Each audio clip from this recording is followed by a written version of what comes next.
Hola, muy buenos días a todos, compañeros, colegas, doctora, profesora.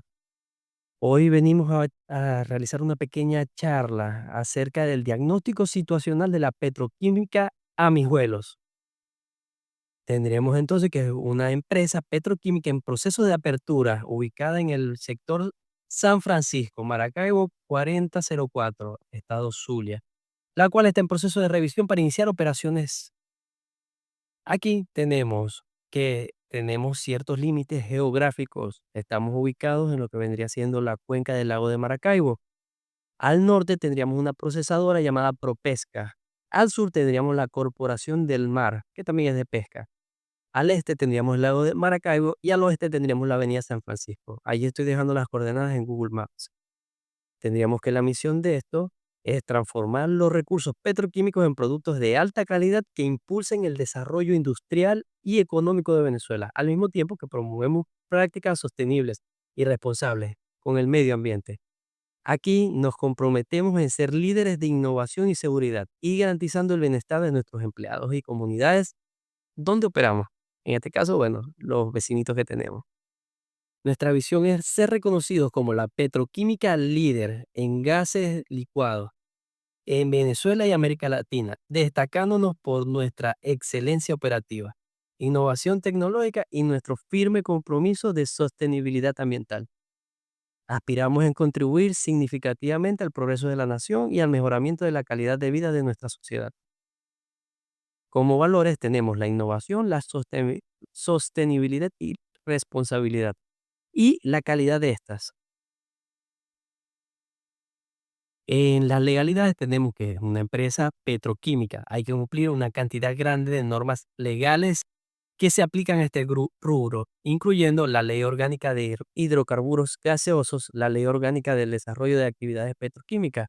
Se debe contar también con la autorización para la industrialización de líquidos de gas natural y se debe hacer un acondicionamiento de toda el área de trabajo según los lineamientos de Venezuela.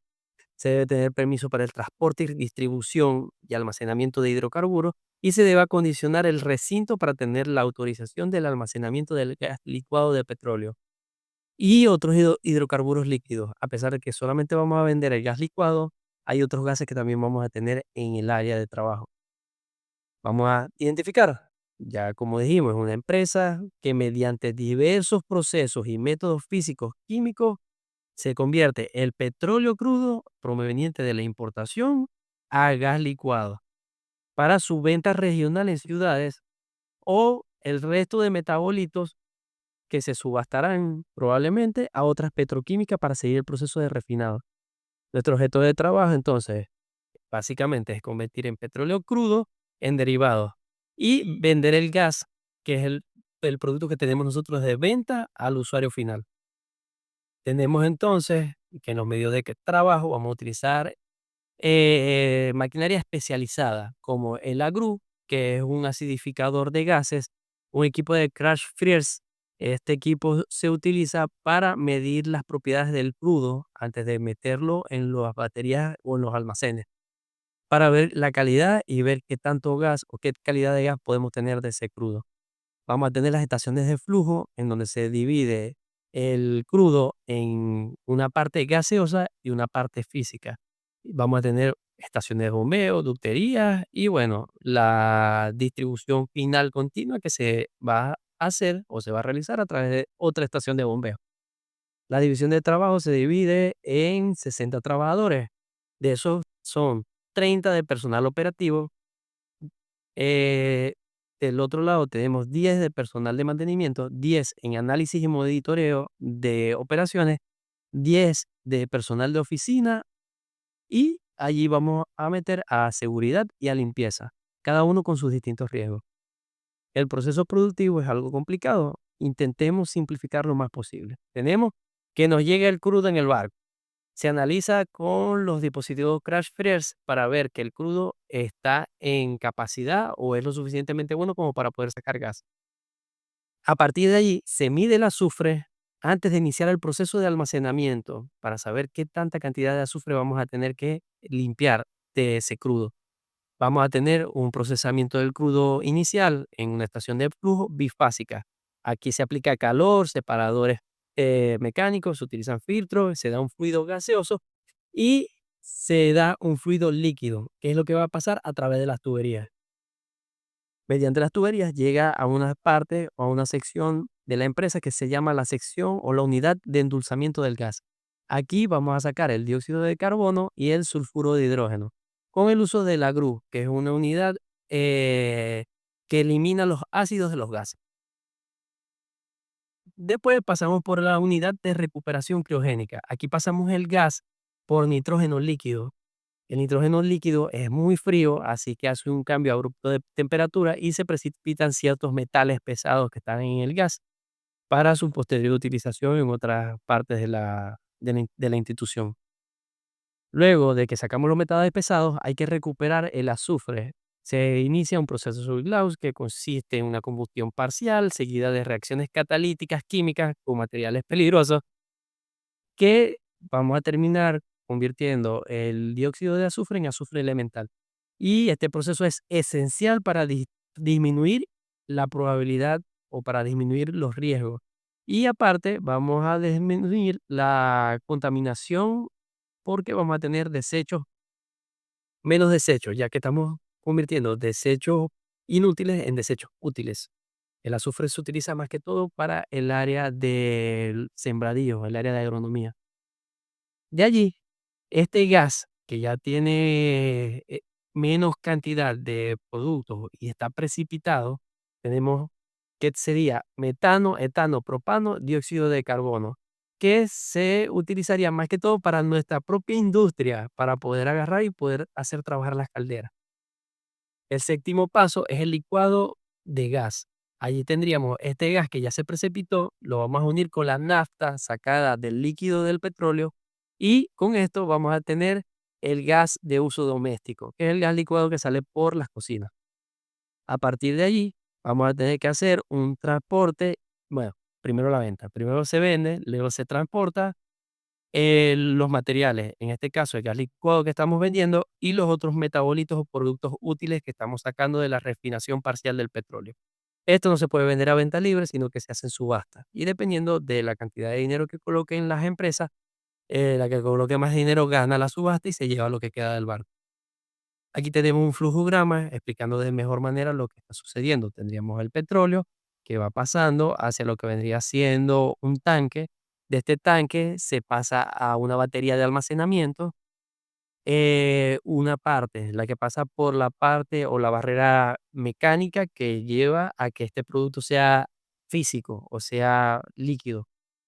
El gas, como es un gas, sale por otra tubería y lleva a otra planta, otra batería, que vendría siendo la planta o batería de endulzamiento de gas. Aquí tendríamos el agru que va a sacar lo que vendría siendo el sulfuro y va a darnos metabolitos y nos va a dar un gas que tiene ciertos metales pesados.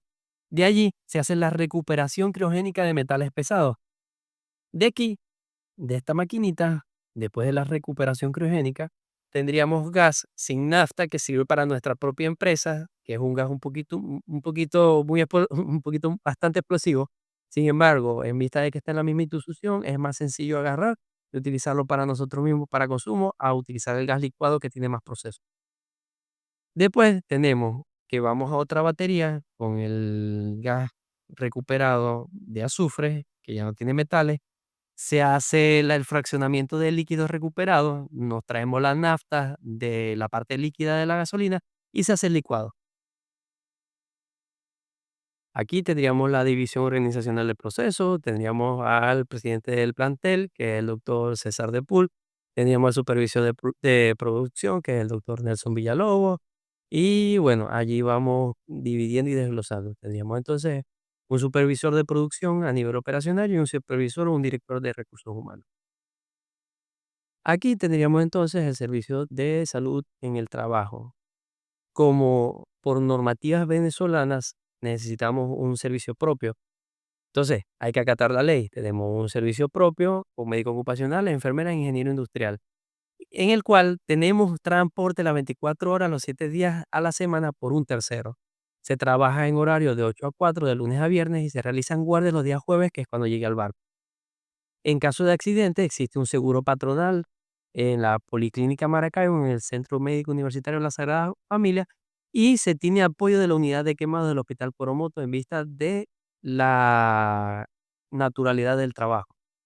Tenemos entonces los horarios laborales de los demás cargos operativos. Tendríamos que se dividen en 3 turnos laborales mixtos de 7 horas, que comprenden de 7 a 3, de 3 a 11 y de 11 a 7. Ok, comenzamos con el análisis de riesgos y PERC. Tendríamos los operadores de planta, técnicos de mantenimiento y analistas en el mismo lugar, así que tienen o comparten los mismos riesgos. Tendríamos riesgos mecánicos, atrapamientos, cortes, aplastamientos, el uso de maquinaria pesada y equipos industriales. Tendríamos también la identificación de riesgos eléctricos, exposición a descargas eléctricas, manejo de equipos eléctricos, cables de alta tensión, cortocircuitos, incendios. Existen bastantes riesgos eléctricos. Riesgos químicos. Existen más de 2000 químicos utilizados en el área de petroquímica, de los cuales la mayoría son tóxicos. Así que vamos a tener exposición a diversos químicos, vamos a tener exposición a metales pesados en gas, vamos a tener gases inflamables, corrosivos, entre otros. A nivel ergonómico tenemos lesiones por posturas forzadas, movimientos repetitivos, levantamiento de cargas, entre otros. En físicos tendríamos la iluminación insuficiente, el estrés térmico por ambiente de trabajo con temperaturas posiblemente extremas, más que todo hacia el frío, exposición a ruidos elevados y fatiga visual. En riesgos psicosociales teníamos la monotonía, el estrés laboral debido a una alta demanda de atención y precisión en las operaciones que son necesarias. Pues si no, pueden ocurrir problemas. En el análisis vamos a tener la evaluación de riesgo por probabilidad, severidad y riesgo. Aquí tendríamos que es alta debido al manejo constante de maquinaria pesada, la severidad puede ser grave, vamos a agarrar y vamos a pensar siempre lo peor. El riesgo es alto debido a la naturaleza peligrosa de las operaciones. En el análisis tendríamos que hay que eliminar las fuentes de peligro identificadas como equipos defectuosos, hay que sustituir los equipos antiguos, hay que hacer controles de ingeniería ya que hay que instalar sistemas de ventilación, de extracción adecuados, necesitamos controles administrativos y equipos de protección personal adecuados, como podría ser el casco, los guantes, protectores oculares, trajes, productos químicos y equipos de respiración cuando sea necesario. En este análisis tendremos que los operadores deben apegarse al flujograma de trabajo de cada área, hay que identificar los riesgos o la identificación de peligros, disculpen, ya que existe riesgo químico por la cantidad de elementos distintos y se debe lavar las manos luego de terminar la jornada, al igual que bañarse. Ahí existen medidas de control, ahí existen barreras, botones de apagado de emergencia, hay que respetar los horarios, hay que dar instrucciones de paso a paso, hay que capacitar a los trabajadores y hay que hacer un monitoreo de precisión. Con la matriz de riesgo tendríamos que la exposición al combustible es riesgo casi seguro y que puede tener consecuencias catastróficas. Por cada 250 situaciones peligrosas con combustible existe un accidente grave. Así que lo que tiene más probabilidad de salir mal es la exposición al combustible, que es lo que hay que meterle el ojito. En el análisis de riesgo del otro personal, que sería el personal administrativo, tendríamos los mecánicos, eléctricos, químicos, ergonómicos, físicos y psicosociales. Aquí los principales vendrían siendo las lesiones por posturas inadecuadas, iluminación insuficiente y peligro por tropiezo. La probabilidad es baja, la severidad varía un poco de leve a moderado y el riesgo se considera de leve a moderado. Entonces, ¿aquí qué debemos hacer? Igual que el otro, eliminar los objetos sueltos, sustituir la silla por escritorio ergonómico, hacer controles de ingeniería, hacer controles administrativos y utilizar el equipo de protección personal. En este caso, los protectores de muñeca para las personas que utilizan la computadora durante mucho tiempo. El análisis de riesgo PETS tendríamos que son tareas administrativas, no es nada del otro mundo, no va o no debería suceder nada excesivamente catastrófico. Aquí tendríamos que las consecuencias vendrían siendo más que todo leves o moderadas, siendo el túnel carpiano, la probabilidad de incendio y la ansiedad los problemas más grandes que deberíamos tener en cuenta. Que debido a eso se hace la capacitación y se hace la charla. En el marco legal tenemos la implementación de leyes, tenemos el OPSIMAP, COVENIN, las normas API y las normas ISO. Existe una cantidad muy grande, puedo facilitarlas en otro documento para no hacer esto más largo. Entonces tendríamos como conclusión que en una petroquímica se permite identificar muchos riesgos. con un servicio adecuado. Y hay que promover siempre una cultura de mejora continua de procesos y capacitar siempre a los trabajadores, ya que el conocimiento genera responsabilidad y los trabajadores responsables sufren menos riesgo. Así que muchísimas gracias.